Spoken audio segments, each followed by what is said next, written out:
5 reasons why local businesses won't do business with you and what you can do about it. Hi, this is Bayo here from www.instantofflineguru.com, and in this presentation I'm going to reveal those 5 reasons and how to actually get local business clients asking you for business. Now, before you start thinking that this is something that's way out there, that involves a lot of money, involves a lot of other resources, let me just tell you right now that it doesn't.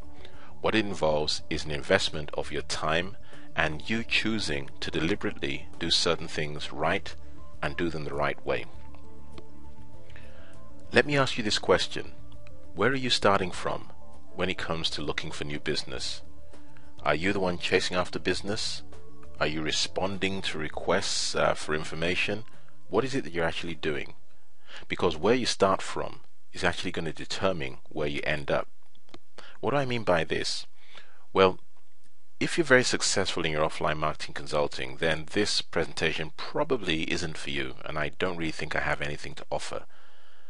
But if you're doing everything that you feel you know how to do, but you're still not getting the results that you expect, then I just say that, suspend any disbelief about what might have worked, what you might have tried, what has worked and what hasn't worked, and just stick with me through this presentation.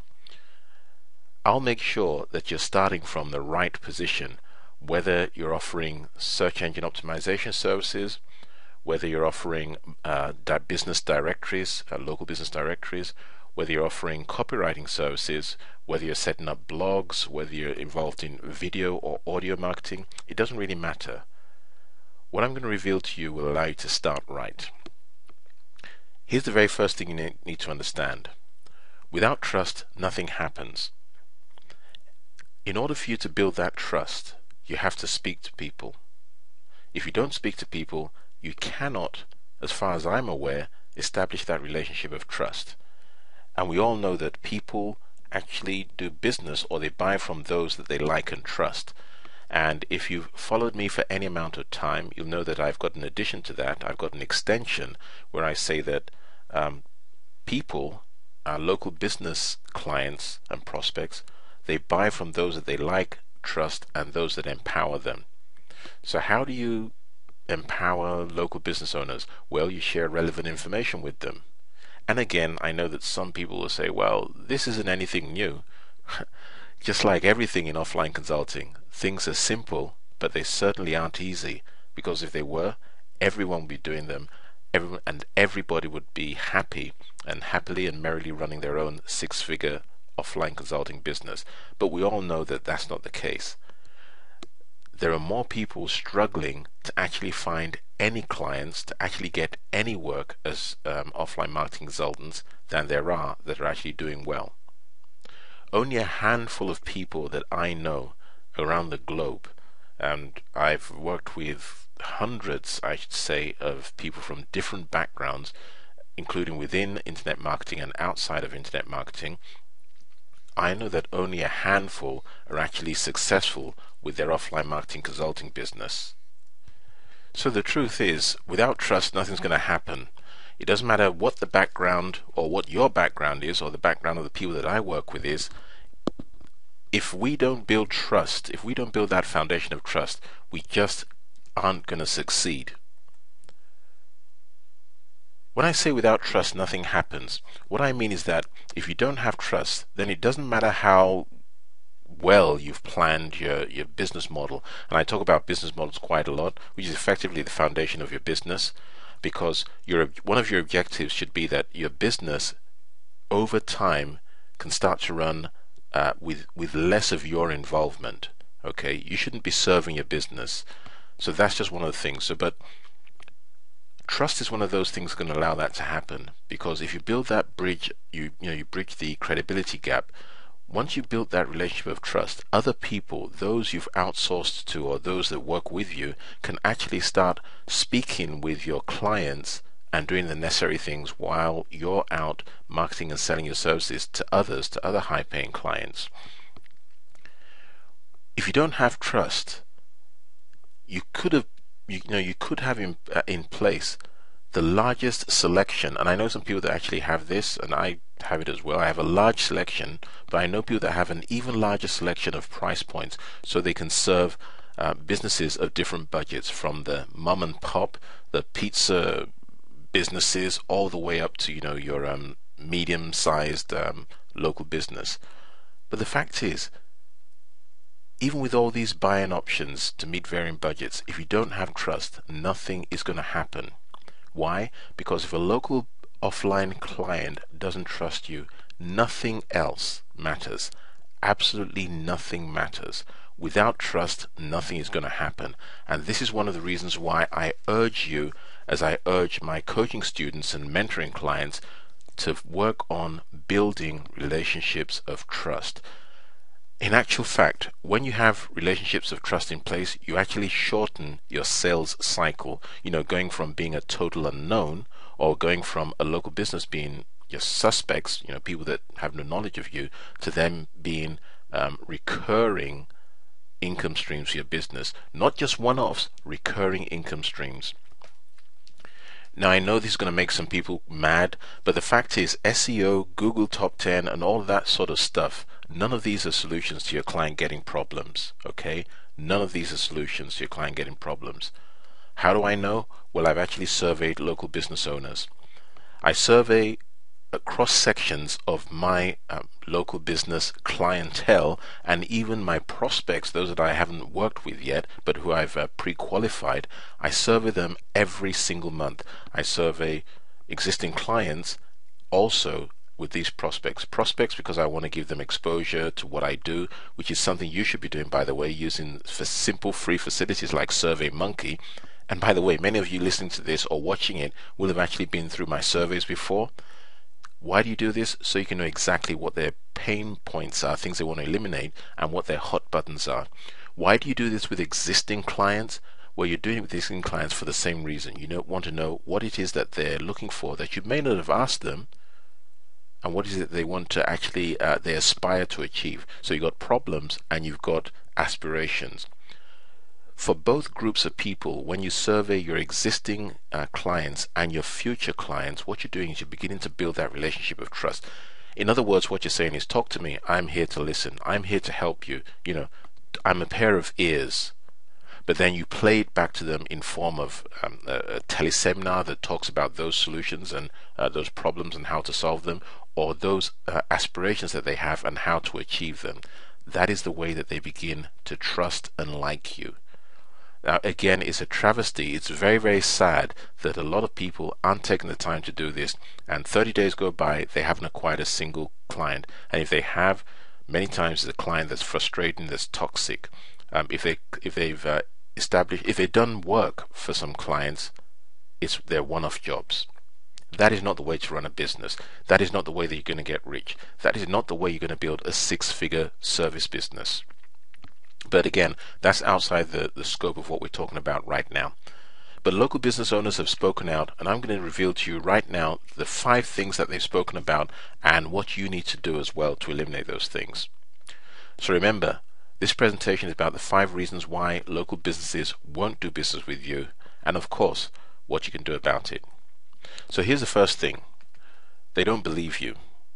The question you need to ask yourself is that, do these people that I'm going to approach to offer my services, or to find out if they actually can use my professional services, do they really believe you and that you can deliver what you say you can? And if your answer is yes, then where's your proof? How do you know that? What gives you the proof that that is actually true?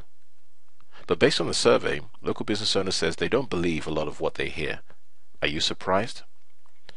The second thing local business owners said is that they don't trust that the people that approach them will actually hold their information confidential.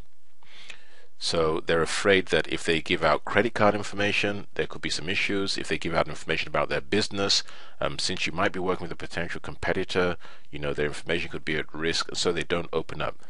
You might think this sounds ridiculous, that why would anyone want to do that? But because at least they're paying the Yellow Page rep at the moment. You are not a Yellow Page rep. Your role is to become a trusted alliance partner. In order for you to do that, you need to ask questions that the Yellow Page rep can't even imagine asking. They can't imagine asking them because they don't know to ask them, and they just can't even think on the level that you should be thinking as an offline marketing consultant. But if you ask those questions, no one's going to give you the answers if they don't trust you. The third thing that came up was like.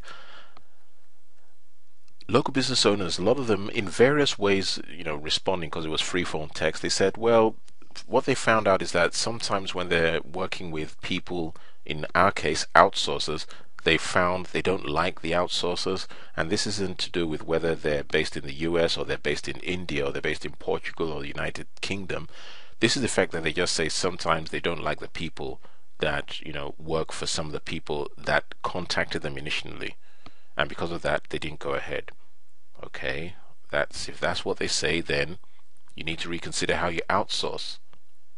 So again, solving all of these problems is easily done if you understand the root of the problems in the first place. And I've just walked you through 3 reasons why, out of the 5, why local business owners may be hesitant to actually work with you.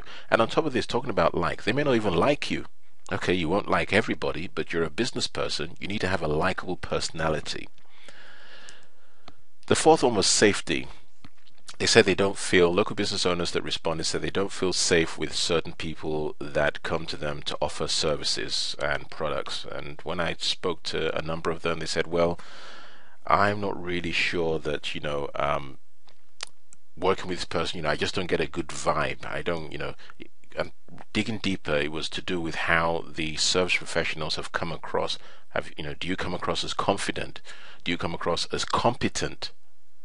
Because if I'm going to put my business, the fate of my business in your hands, I want to know that I feel I can be safe with you, that you're not going to do anything to damage my reputation, for instance, through your social networking program that you want to offer me. I know that you're not going to do, because, as they said, and this is the thing, when we spoke about particular services, they said, well, obviously there are certain services that I want to be able to give the consultant carte blanche to go away and do whatever they need to do, but I'm not really sure that if I don't see that information, or if I don't see what they're doing before they do it, that they couldn't do or say things that might put my business in a bad light. So it's revolving around safety. Now, obviously, this is just skimming over the surface of the results that came in. But bottom line, it's about safety. Do they feel safe with you? If they don't, well, that's an issue. You need to make them feel safe with you. And the 5th one is ROI, which obviously makes sense. A lot of them didn't believe that hiring the service professional was going to give them significant return on their investment. So there you have it. The first one is you need to make sure that whomever you're working with, be it a future client or existing clients, that they feel you can deliver what you say you can. Number 2, you need to make sure that they trust you to hold any information about them, their business, confidential. Number 3, you've got to make sure that you've got a likable personality, you've got great communication and collaboration skills, and that if you use outsourcers, those outsourcers are a projection and extension of your offline consulting business. Don't hire people just because they're cheap. Don't hire people just because they say Odesk is the best place to get them, or one of your favorite forums is the place to get them. Hire people that fit in with the business image that you want to give. The 4th one is make sure that they feel safe with you, okay? And the 5th one is make sure that you can prove that hiring you is going to give them a significant ROI. So these are the things that you need to do if you want a perpetual stream of clients that are going to be clamoring for your offline marketing consulting services. It's easily done. Trust me, at the end of the day, there is nothing magical about this. This is business common sense, in effect. If you can get around these 5 things, and the way you're going to do that is by building relationships of trust. So there is no reason why you can't do this. But if you can get around them, I guarantee that within 90 days or less, you will have local business clients asking you for business, which is positioning, as opposed to you chasing after business, which is prospecting. And there's a huge difference between the two, not just in terms of words or what they mean, but in terms of your revenue, your income, and how much profit you can make as an offline marketing consultant.